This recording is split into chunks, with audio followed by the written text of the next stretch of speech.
All right, we'll stay with this particular story now, and we'll speak to the director for the Center of the Advancement of Non-Racialism and Democracy at the Nelson Mandela University, Professor Bheki Mngomezulu, who is joining us live now. Prof, good evening to you, and thank you so much for your time. Firstly, how are you processing these allegations by the KZN Commissioner? Good evening, Mangete, and good evening to your viewers. Yes, indeed. Since the media briefing by General Mkhwanazi yesterday, there's been a hype of activity in different sectors of society, people airing their views on this matter. I was part of a discussion that happened soon after that. Basically, there are a couple of questions that we need to address first and foremost.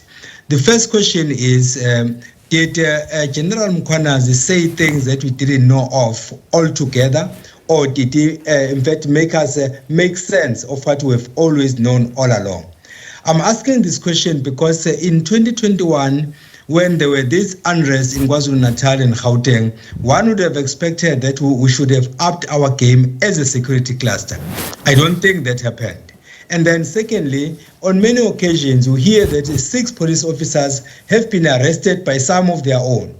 You hear that a 19-year-old guy in Free State has been apprehended or abducted, and the police officer is involved. The list goes on. So is there stability within the police? I don't think so. Then the second question will be, is our security cluster doing what it is supposed to do? I'm not convinced that is the case. And since Mkhwanazi assumed this position, of course there are people who have looked at him differently simply because he stood by his words saying that I was appointed in this position to defend South Africans and I'm going to do that whatever it costs. And that is what he's done.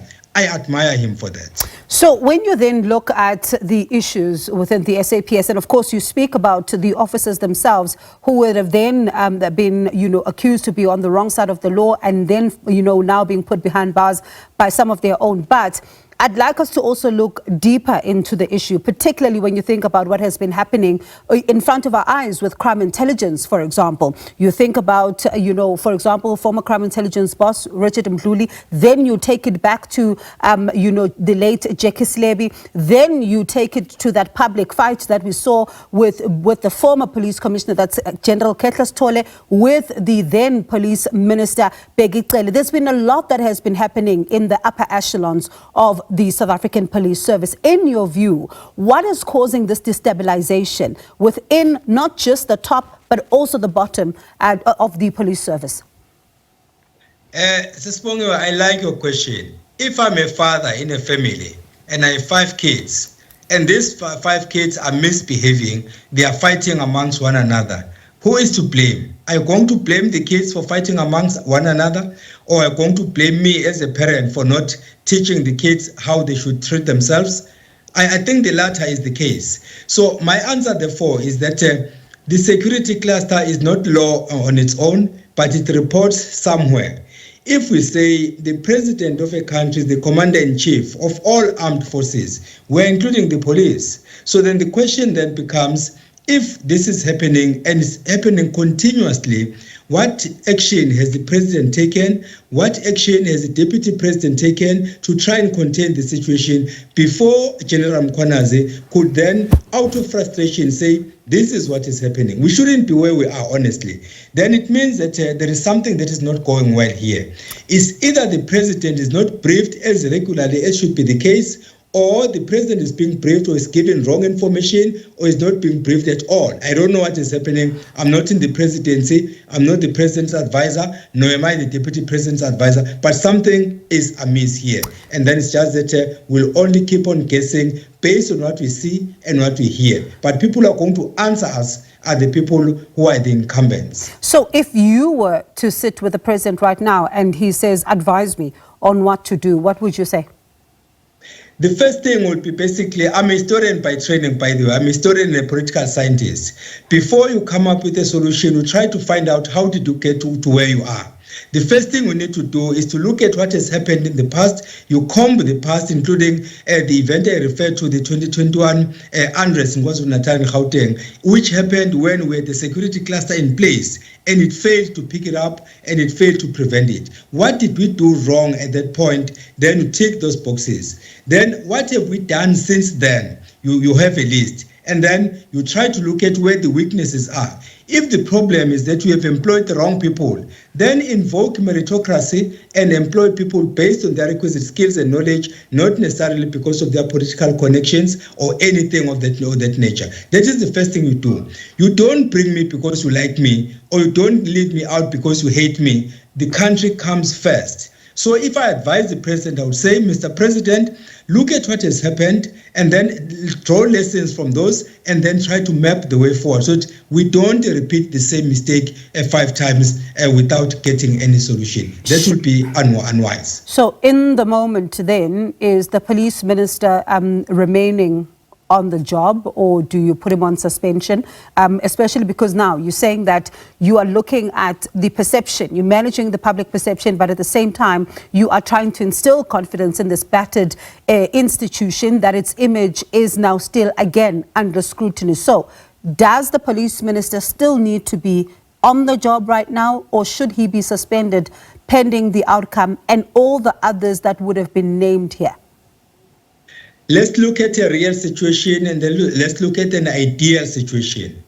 An ideal situation would be that you will have to ask the minister to step aside temporarily pending the investigation to verify the authenticity of the claims that have been made by General Mkhwanazi. That is one thing that we're supposed to do. But unfortunately, I made this point yesterday saying that the president is in a compromised position because there have been other ministers who have been implicated in wrongdoing and no action was taken. Now the question becomes, how then do you take serious action against Minister Mkhunu when you fail to do the same when other ministers were implicated in wrongdoing? That becomes a problem. But under normal circumstances, what you need to do as the president to protect your minister, you suspend the minister pending the investigation, and then the investigation will either clear the minister or will in fact confirm what General Mkhwanazi said. Unfortunately, we know what happened with the Phala matter, for instance, that you had these state institutions conducting quote-unquote independent investigation, and they came back and they told us as a nation that there is nothing untoward that happened. I don't believe that. Honestly, I don't believe that. So in this scenario then, you would find a situation whereby Minister Mkhunu is suspended pending the investigation. The so-called independent investigation is carried out, the reports come out, and he's cleared. Then reinstate him. Then what are you saying about the confidence of the public on the eve of the local government election? And right on that point, as we end off then, what does all of this say to ordinary South Africans, particularly if there can be accusations of alleged political interference when it comes to high-profile cases, amidst everything else we heard yesterday? How do members of the public then view the SAPS that they were also beginning to doubt, as we saw from different studies over the years? No, there is no confidence, my sister. I'll be honest with you. There's a trust deficit to start with.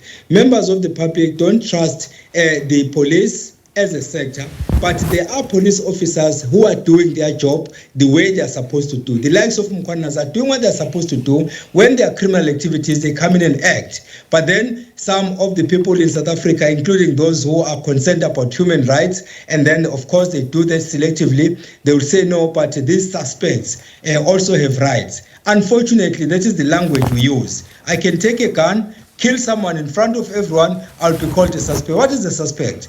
There are certain concepts that we have internalized and we have normalized, which are in fact coming back to haunt us, including the Constitution. When we do things wrong, we then go to the Constitution and say, but the Constitution says this.